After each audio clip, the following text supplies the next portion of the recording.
Welcome to today's webinar, which is focused on two of the most important skills for the labor market and the academic environment, and two of my favorite skills too, cognitive flexibility and creativity. And as the slide points out, they are a path to success due to the value that they are assigned today, that we are going to talk about that.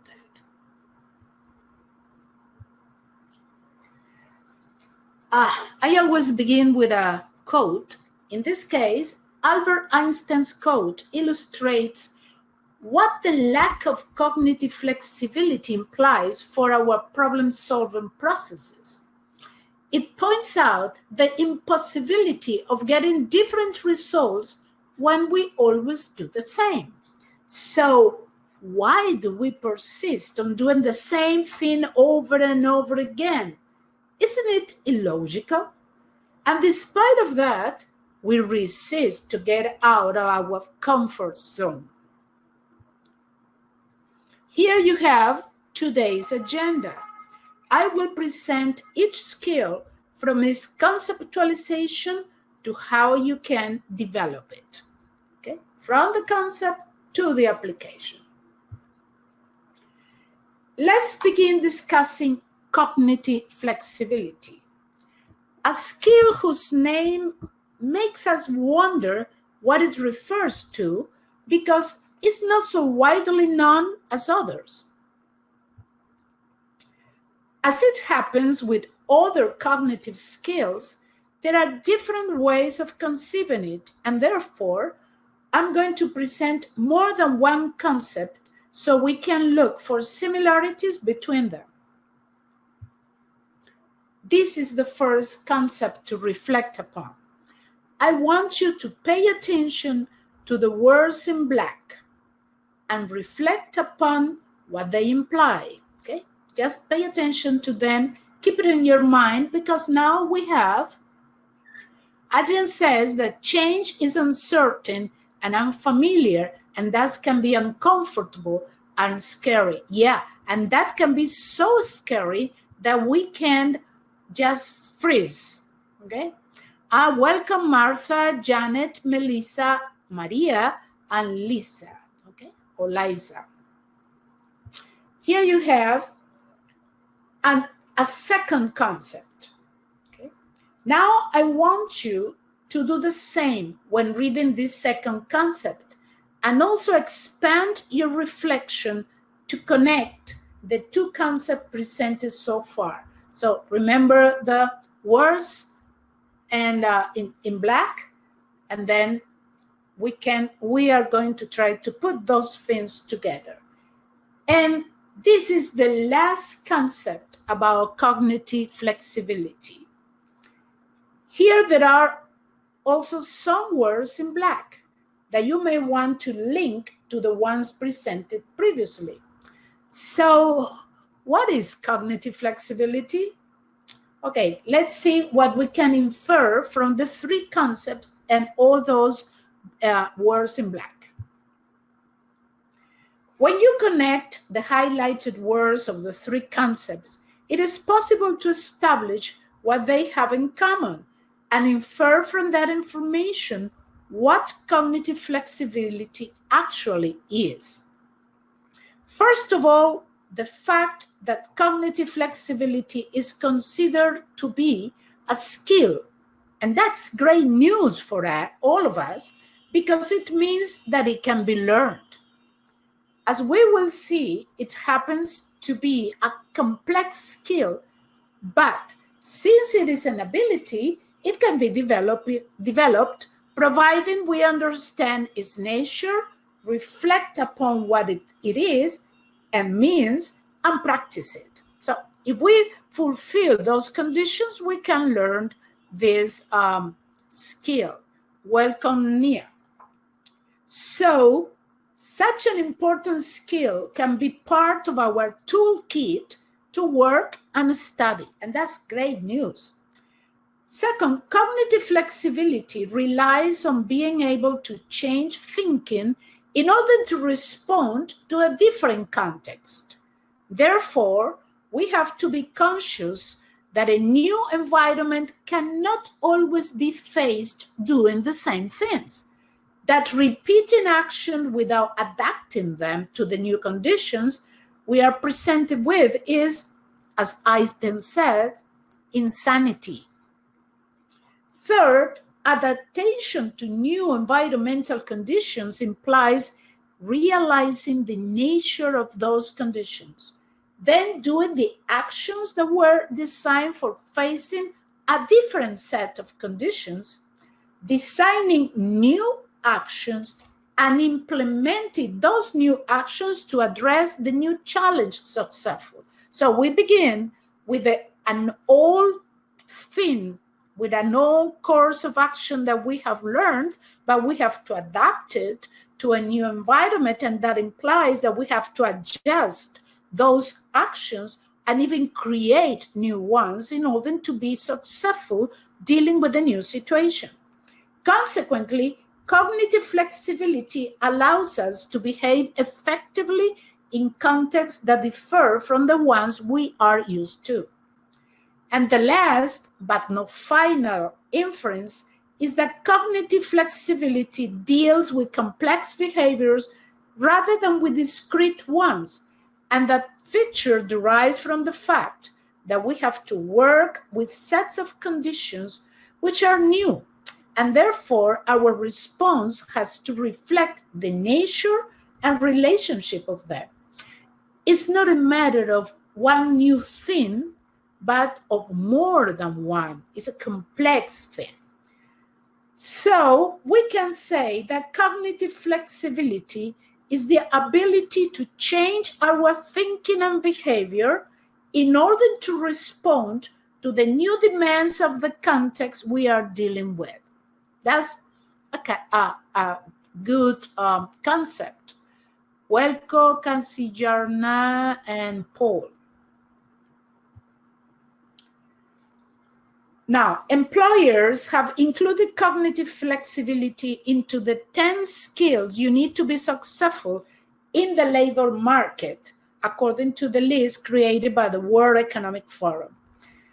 Ahora, then let me tell you some of the reasons for doing that, because, okay, it's important for employers, but why? Well, today, people deal with uncertainty, as Adrian said, and quick changes at a higher rate than at any time before. Things changing very quickly. Problems are so complex that we are not always able to define all the variables involved. Those ill-defined problems require new ways of approaching them, and those approaches cannot always be applied to other situations. So we are constantly generating new ways of dealing with problems that are difficult because we don't know what all elements that are involved into them. Therefore, we need to adapt our behaviors to respond to contexts that are unique, and cognitive flexibility helps us to do that. But not only that, the required adaptation may alter the way we conceive and react to things. For example, so you can have a better picture, when you learn that one of your habits is bad for your health and stop doing it, what are you doing? You are altering your system of belief to reflect that new information, and that shows cognitive flexibility. When people are cognitive flexible, they are able to adapt to new situations throughout their lifespan.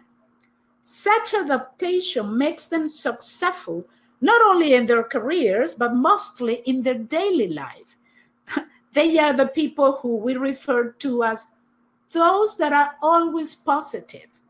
And so why they are always positive? Because they are always ready to adapt to the new conditions. When people are not cognitive flexible, they behave in a non-functional way when facing the demands of the new context. Since they don't adapt their behavior and insist in using their usual patterns of action, they make mistakes. And believe it or not, it has been found that experts are less cognitively flexible than novices. Knowing they are skillful, they rely on their way of approaching situations and are less likely to detect changes in context and look for more suitable actions. So they don't look for that because they say, no, I know about this, I'm going to do it on my way. Therefore, relying solely on automated performance routines hinders the detection of failures in a system. If you look at the last reason in the slide about the importance of cognitive flexibility, you will have a very good idea of why you should develop that skill. At first sight, all the areas associated to a greater cognitive flexibility are individual-centered, but they also impact the social context. Let's illustrate this point with some examples so you can figure out why something that is individual in essence is at the end a social element, a social important element, in fact. For instance, behavior change. A person that adapts their action to novel situation is able to fit in with social custom in a foreign country or when interacting with foreigners in their own country, so they don't have problem to adapt to new cultures. Expanded awareness and open-mindedness. People with cognitive flexibility are able to understand preferences of multiple people. That ability helps the building of a more open and tolerant society, something that certainly increases happiness within society. You are able to accept diversity. Problem solving. A flexible mind let us perceive the variables involved in a problem and think of efficient ways to solve them. That ability is very useful when focused on social problems that are essentially complex and ill-defined. Stress reduction. Less stress has a positive impact on the health and functioning of families and social groups. And thought deconstruction is a basic ability that teachers, coaches, etc. need to develop in order to present ideas, concepts, and processes in chunks that can be understood better and therefore improve education.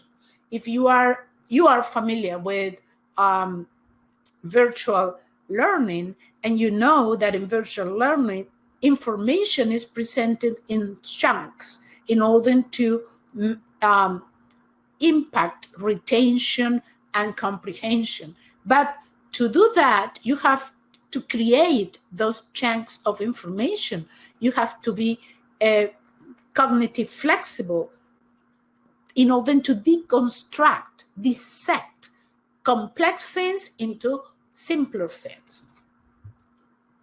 But what happens when there is lack of cognitive flexibility? Okay, let's focus the answer in terms of some phenomena with similarities to cognitive flexibility and the main consequences of its lack. The first phenomenon that is related to cognitive inflexibility is cognitive blockade, which is defined as a tendency to continue with an initial course of action, even in situations where it is rational to change to an alternative strategy. How many times have we done or seen that behavior? Cognitive inflexibility is a kind of cognitive blockade, though it refers to a set of both actions and decisions. In other words, to an entire strategy. If you are cognitive inflexible, then you will have problem applying new strategies. The second related phenomenon is cognitive hysteresis, also known as cognitive narrowing or tunnel vision, which is defined as the tendency to adhere to a decision after evidence has proved to be a mistake. I know it's a mistake, but I'll continue doing it. Cognitive inflexibility is like cognitive hysteresis, but it is shown not in the false diagnosis of the situation, but in the inability to stop the wrong activity. I know it's wrong, but I continue doing it because in my mind, I cannot accept that fact. The third phenomenon related to cognitive inflexibility is functional fixation, that is defined as the tendency to consider only the most common function of the available objects. New functions are not perceived or accepted. You have something that you use it that was created for one function, and then you don't look for another function, okay? You don't even perceive the idea that that object can be used in another way for another thing. Elements are assigned to some categories and their use in new way is ruled out. Cognitive inflexibility has similar effects in the sense that it also causes an impossibility to use all the available resources to overcome barriers. However, it differs in the fact that in it is not necessary to find new functions to the element, but to use them in a new sequence or a new frequency or in a new area. In fact, to apply a new strategy. But you cannot perceive it because you are cognitive inflexible. And the final similar phenomenon is functional reduction, which is the tendency to face a situation basing actions on a single cause to it and neglecting the influence of all other possible variables.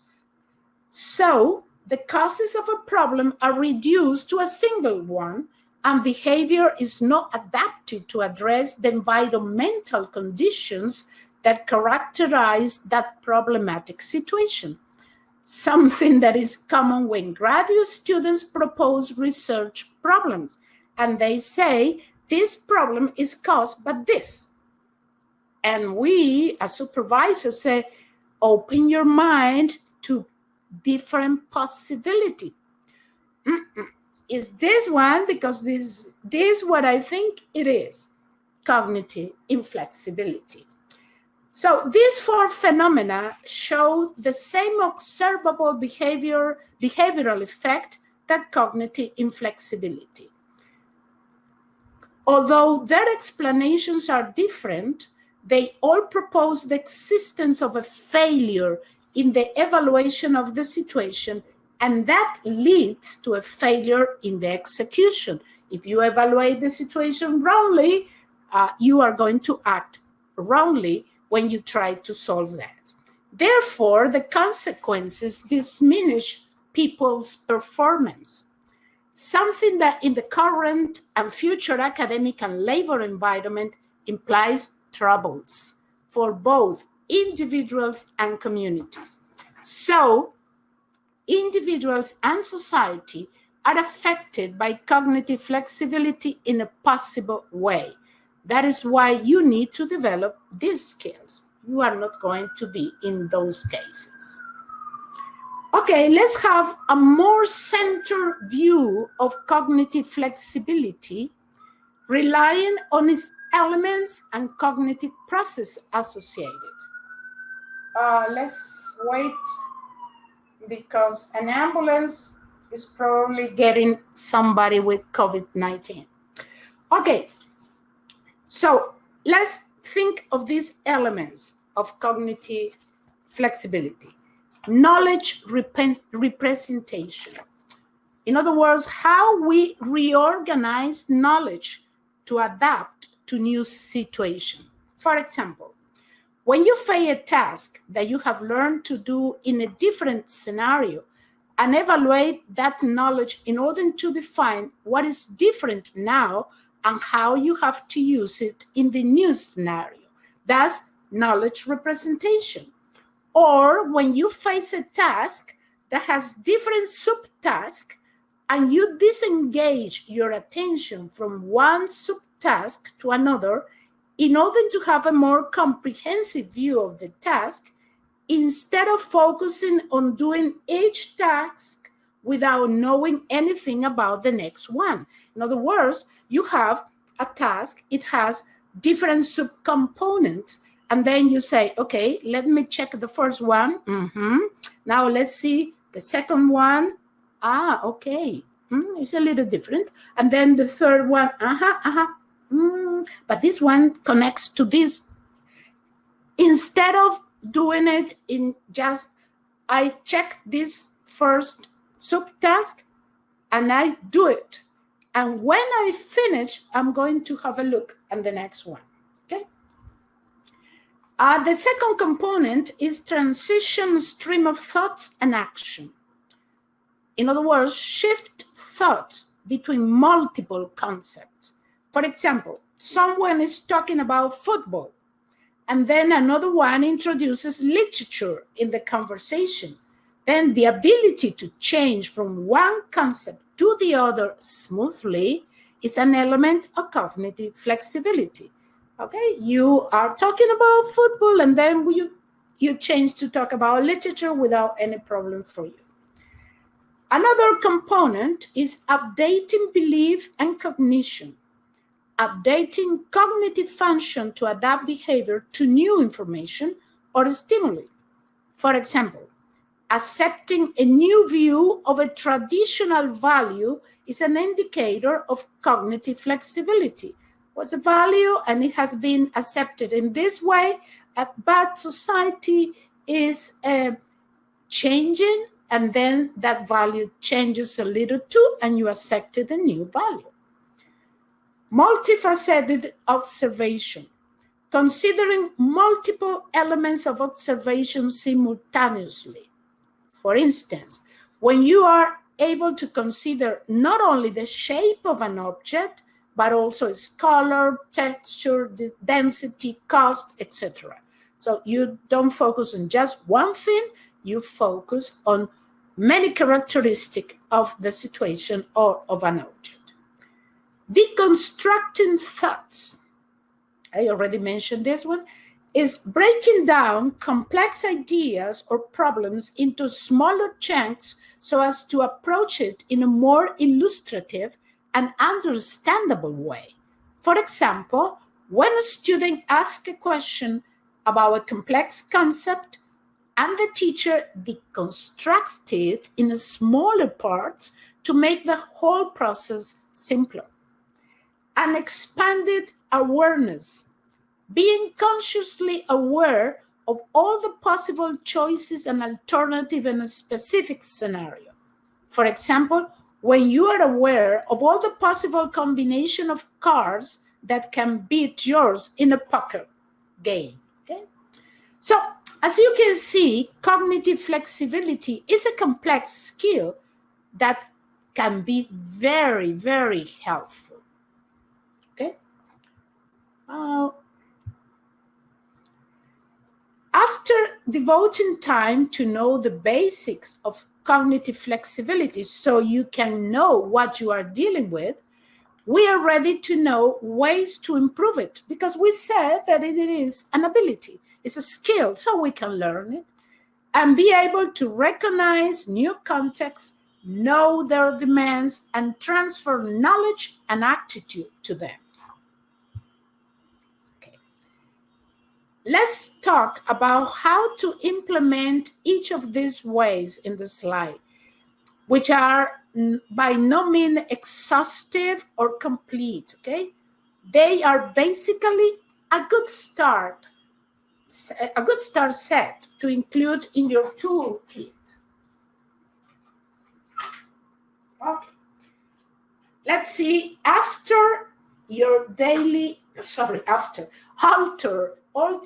your daily routine. What it means, Do everyday things differently, but make it in an unexpected and not trivial way. So you are not going to say, okay, brain, be aware that I'm going to change my routine. No, for example, you use just one hand to button your shirt, tie your sneakers, or getting dressed, but make it even more challenging by using your non-dominant hand. Can you think of unexpected ways of altering your daily routines? We can talk about that at the end, okay? And don't forget to include work routines. That's important. Experience new things. Whenever you experience or learn something new, your brain creates new synaptic connection. In other words, your brain becomes more complex and efficient. So going out of your way to experience new things or engage in novel activities can help you develop cognitive flexibility. From exploring a new neighborhood you are not familiar with to trying a new kind of food or learning how to use a new app, experiencing new things will help you improve your cognitive flexibility. Practice creative thinking. Make an effort to think in unconventional and creative ways, or think in terms of unlimited possibilities in relation to a specific element or situation, what is called divergent thinking. When you do that, the knowledge you gain can be transferred to different areas. Can you choose an element or situation and think creatively or divergently about it? Don't limit your creativity, even if you think your possibilities are silly or impractical. That has been the case with many of the things we now think are great. Avoid taking the easiest way sometimes. We are so used to technology and things that make our life easy and comfortable that we avoid ways of doing things that require some effort. Who knows how to perform arithmetic tasks without a calculator these days? Or who remember phone numbers? The excuse is, oh, it saves time. And it certainly does. But such lack of effort means also that our brain gets used to work in autopilot. That's not a challenge for me. Let me put the autopilot. You may get shocked at how much you don't remember now. And perhaps you think, I'm getting old, or I'm developing a mental disorder, something that creates, at the end, a lot of anxiety. What about if you exercise your brain as you do your body? Introduce some decidable difficulties in your daily life and keep your mind sharp while learning through those experiences. Can you think of things that you can make in a little more difficult way to keep your mind in good shape? I guess you can. Embrace diversity. This is not only a slogan to make society better. Meeting people of diverse cultures and walks of life and spend time and effort to understand their perspective and beliefs helps you have a less rigid way of thinking. It fosters cognitive flexibility because you accept that there may be more than one right way of looking at things and behave. Such enrichment contributes to have both more functional individuals and better societies. Can you think of ways you can follow to embrace diversity? Transfer your learning. Learning to transfer what you have learned in one context into a new context can be a great exercise to improve your cognitive flexibility because it forces you to form new connections between previously unconnected networks of knowledge and also think more creatively. Without the ability to transfer skills and knowledge to new contexts, learning doesn't have a great impact. For example, explaining a concept in your own words, that simple thing, explaining a concept in your own words, helps you find weaknesses in your comprehension, understand it, and define how to apply it in new contexts. This is congruent with the phrase that says, if you cannot explain it, you don't understand it. Then challenge your beliefs.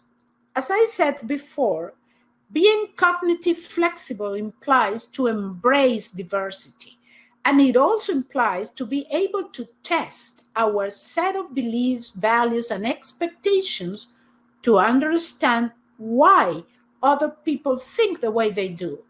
It doesn't mean that you have to necessarily agree with them. It means you can interpret and accept their viewpoints as reasonable within the context where they have been developed. That's different, okay? This ability helps you communicate with people, resolve conflicts, and adapt your thinking to different situations. It makes you less cognitive rigid. Have you had challenged your beliefs? Can you think of something that can make it? That's questions to reflect upon. Practice meditation. Mindfulness meditation, which is bringing one's whole attention to a present experience on a moment-to-moment basis, has been found to improve cognitive flexibility. It focuses on the present moment, foster expanded awarenesses, which is one of the elements of cognitive flexibility. When you focus on this moment and you meditate about it, then that gives you a expanded awareness of things. Do aerobic exercise. This kind of exercise has been found to contribute to the process of neurogenesis or growth of new brain cells, boost mood, decrease anxiety, and enhance cognitive functions, one of whose component is cognitive flexibility. Practice inner speech. This is one that I love because I have practices since I learned how to speak.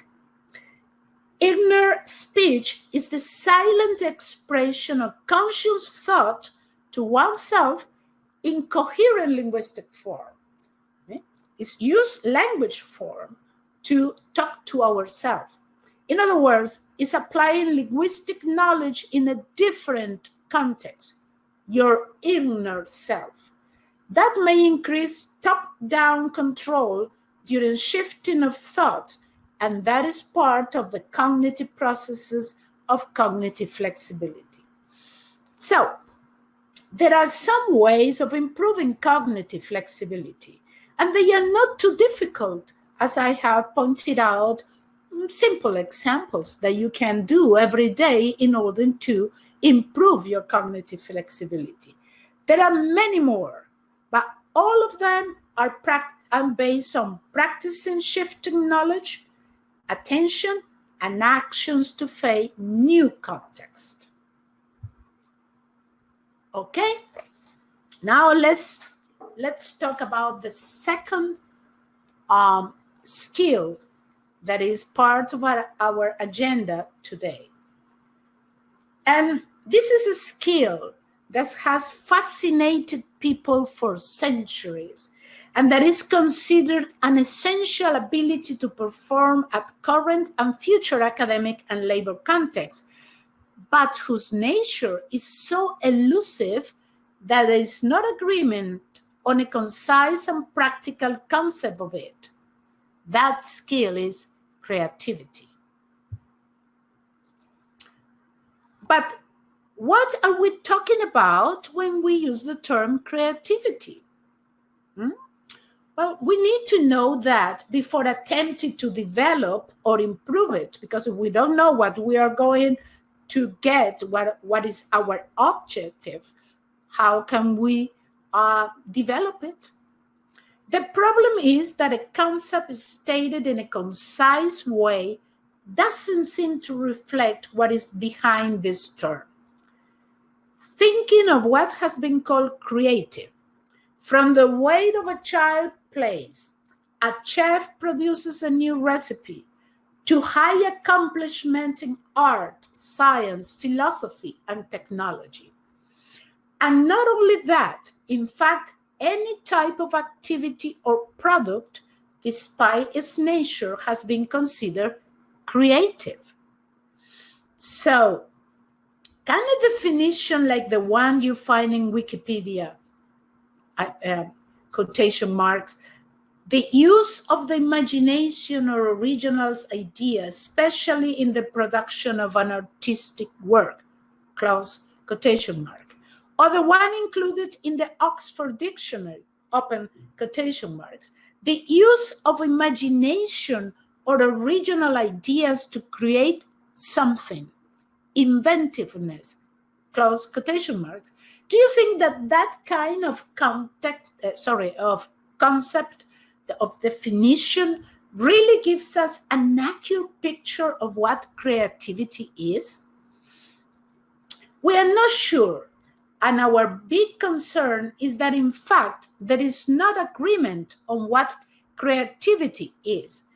That issue has been the subject of many discussions and even research studies in a formal and systematic way since the 1950s. Okay, you may be thinking, wow, this is a mess. We are expected to do something that people don't know what it is? That's crazy. Well, the truth is that although a simple, concise definition is not as useful as we need, it is possible to know what characterizes creativity, and therefore we may have some guidelines of what we are expected to do.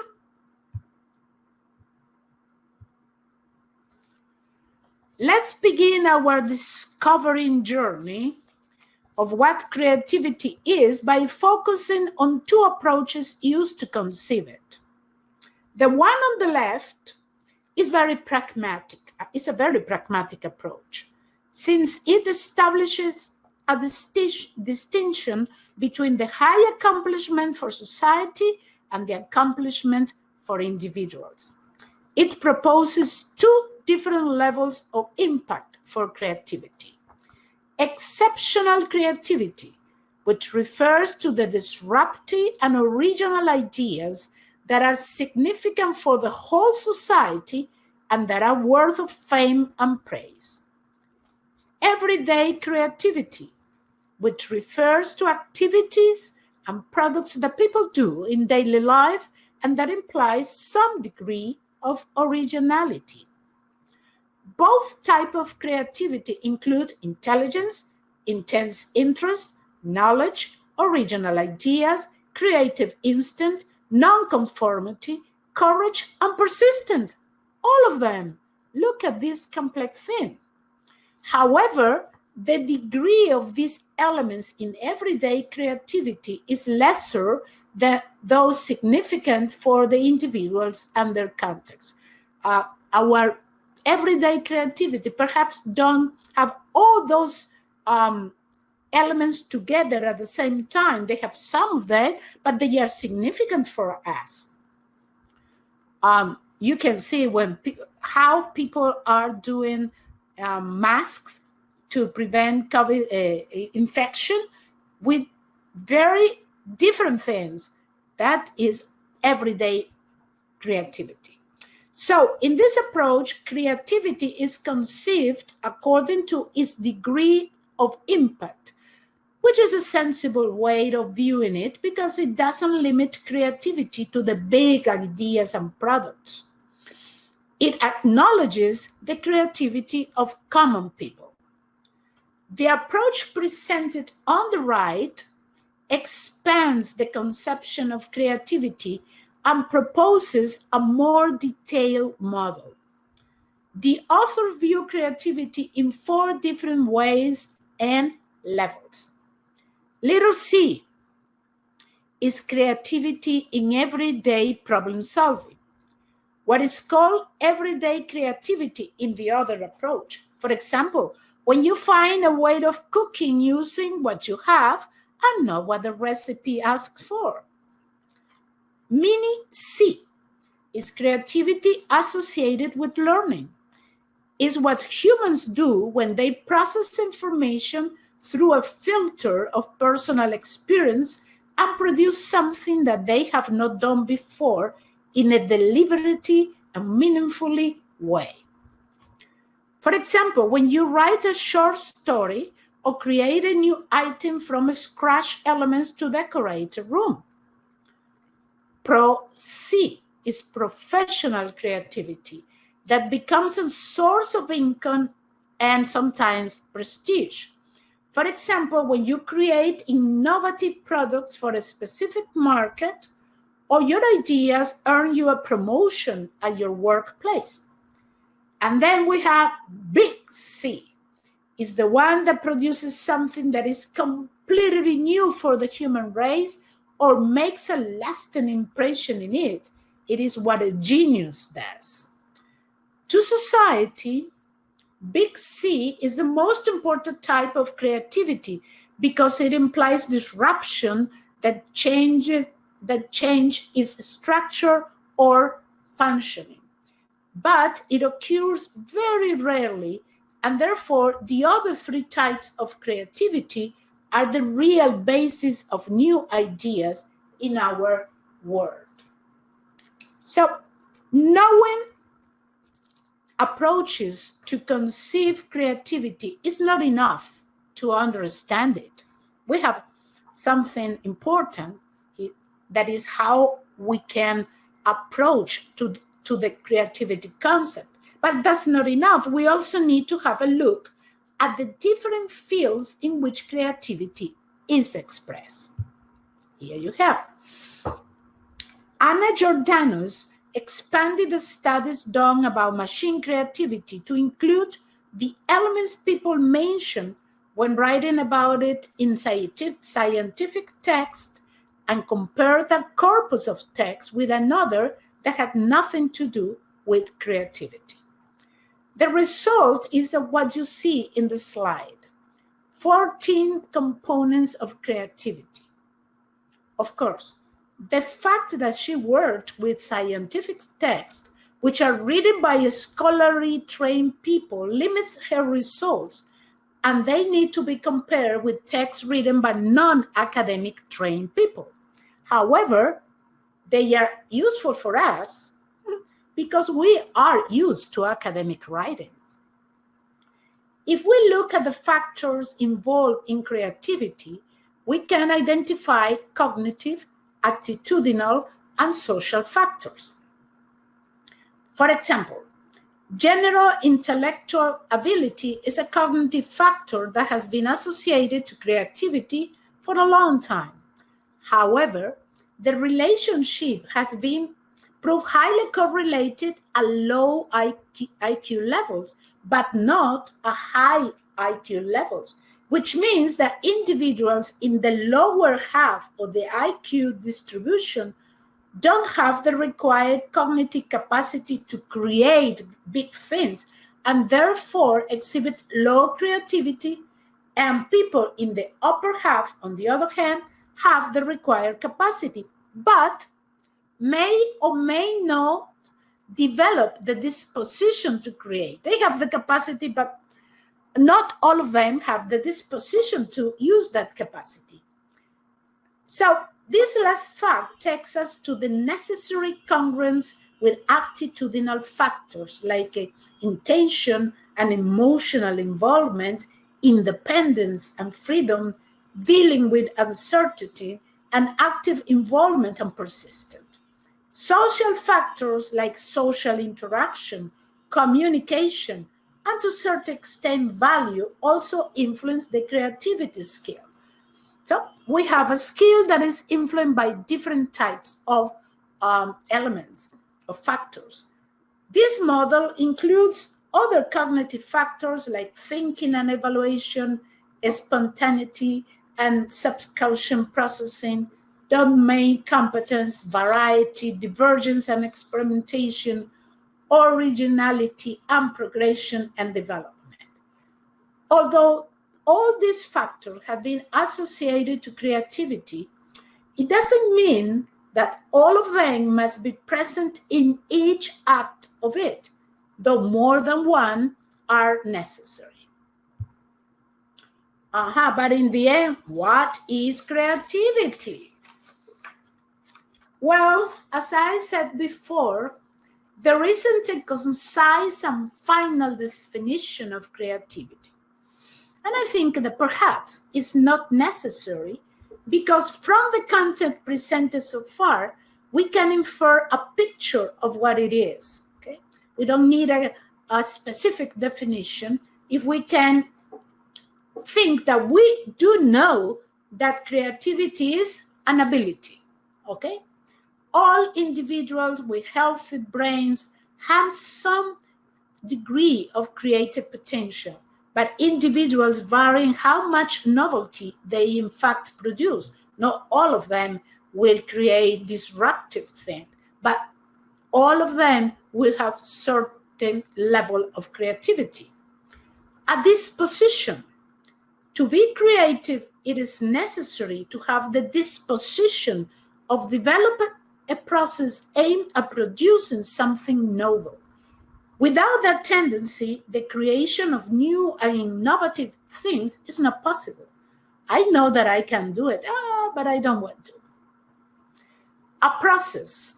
The set of intended actions starts with intellectuality, then continues down the path from thought to practice, which results in a creative product.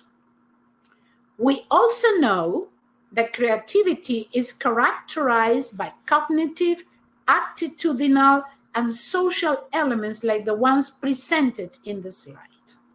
So besides we know that the creativity skill is complex and elusive in terms of its components, but that we are able to recognize its accuracy. Perhaps we don't understand it completely, or we are not able to produce a concise and functional definition, but we recognize their occurrences. There are many theories to explain creativity: developmental, psychometric, economic, stage and compositional process, cognitive, problem-solving, expertise-based, problem-finding, evolutionary, typological, system, a lot of them. But we, as pragmatic users of all that knowledge, should focus on the fact that the complexity of this skill doesn't mean that we cannot acknowledge, understand, and improve it. Okay? That's what we really want to know.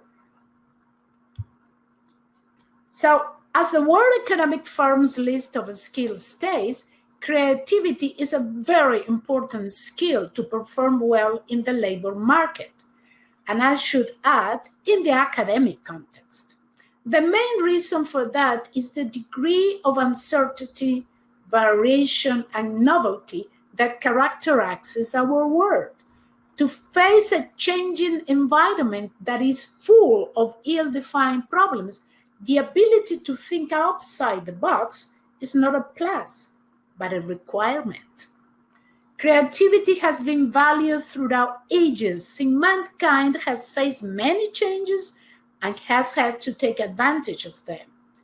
That's why I developed this webinar, because this is something very important. I guess you may be thinking, okay, it is important, but being so complex and elusive, can I improve my creativity?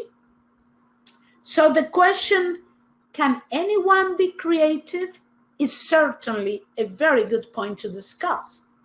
First of all, since creativity is an ability, it can be learned and improved by definition. That doesn't mean that we all can achieve the degree of creativity called Big C. But as I pointed out before, all individuals with healthy brains have some sort of creative potential, and we can improve that potential to achieve the other three types of creativity. Such possibility is so true that machines have been proved to be creative, and creativity has been studied in their environment, and formulas have been developed to express their creativity. That's why I chose the picture of this slide. Consequently, we have to accept that we can learn to be more creative. And how? Well, as you can imagine, the ways of foster creativity may depart from the type of suggestion given for improving other skills. These are different. And they certainly are different because they are more focused on daily life. Have a look at the ones written in the slide. A first look. They are only a very small set of possible applications, and the actions mentioned are the real core of the improvement journey.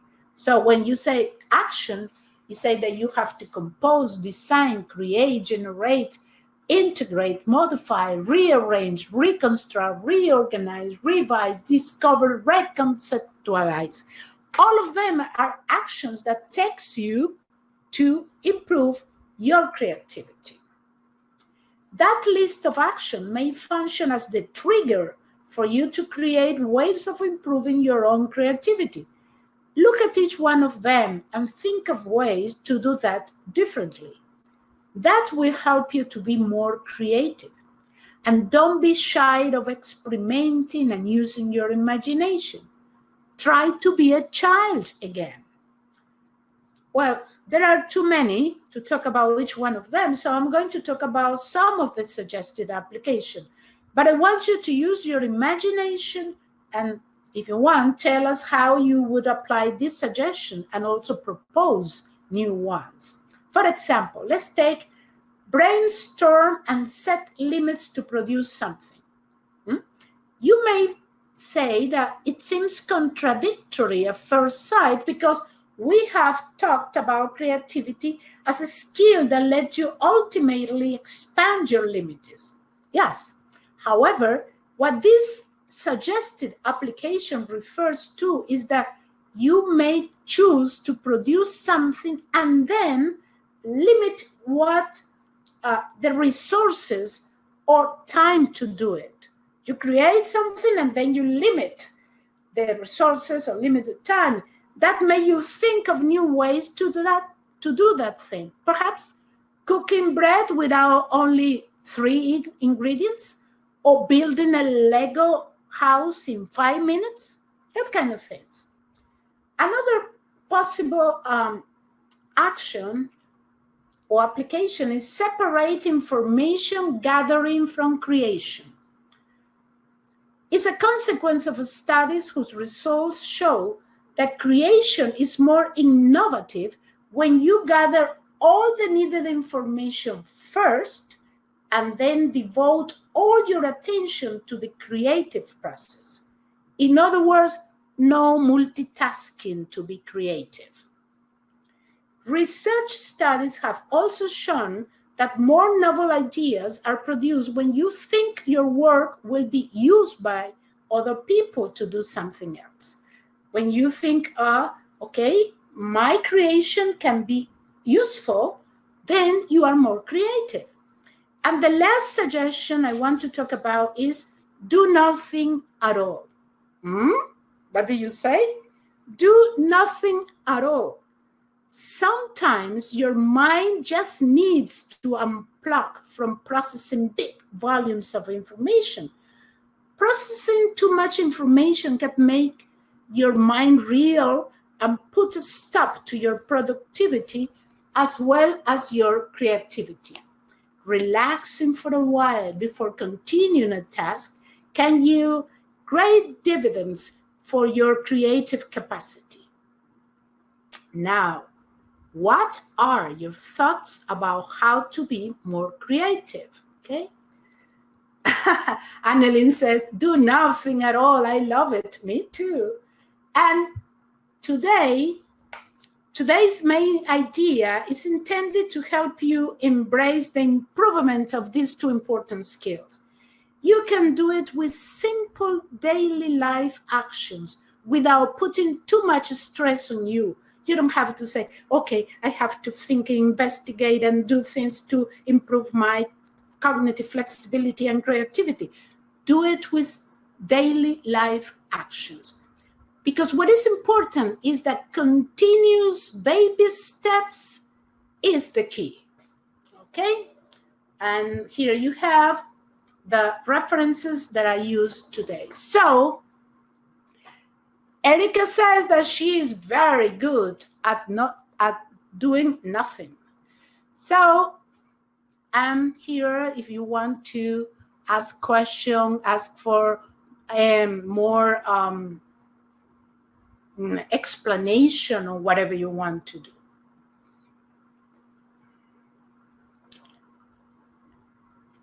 Remember that you have the presentation in PDF format under the handout tab. Okay.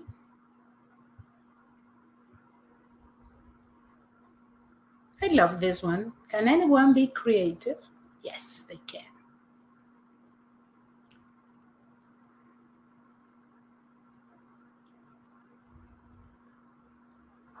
I know that it was lots of information, but I wanted to put together these two skills instead of doing them separately, because they are very related, and it's good to find that relationship. Annalise says, no, Erica, procrastination is not the same as doing nothing at all. That's true. That's good. Andrea says, thank you. Give me a great deal to think about and alter my routine for the better. Okay, that's good. Erica, speaking of that, I have found I am at my most productive if I take a complete break for 45 minutes before I write. I usually take a nap between research and writing. Not sure if that counts for nothing, but it works for me. Yes, it is to take a break when you are trying to be creative. Yeah, absolutely. You are practicing your creativity. You are giving your brain a stop. You say, okay, step there. Let's do something else, and then we can do what we are expected to do. Senselia said, thank you, great information. I will come back and look at it again, go to teach a class. Okay, you go there and you not only have the handout, but also the recording. So go, Gonzalo, teach and help new generations to be better. Always, it was my pleasure, Joseph. Okay? If you have any question that can emerges when you work with these things, you can write to me. Let me change the language of my keyboard. Okay. You can write to me here, and it has been my pleasure to help you. Adrian says, just came across this lateral thinking test question. Thought I shared it here. She said, there are 12 eggs in a carton. 12 people each take a single egg, but there is 1 egg left in the carton. How?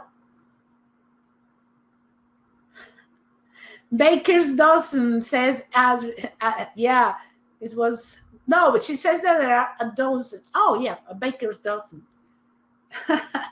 Otto, it was my pleasure to this presentation. My next presentation, my next 2 presentations will be just 1 per month. One in May the 14th about dialectical argumentation, how to make arguments using the dialectical method. And then in June the 4th, I'm going to talk about the Ptolemaic argumentation, which is a kind of evaluative argumentation. Both things, together with classical argumentation that I talked about that before, are important when you are arguing in your thesis and dissertations. And any paper, any academic paper that you have to make arguments. Okay, I'm going to stop the recording. And if you have any other things, well, we can continue talking about that. Thank you, everybody, for registering here and check the recording and then also the slides of the presentation.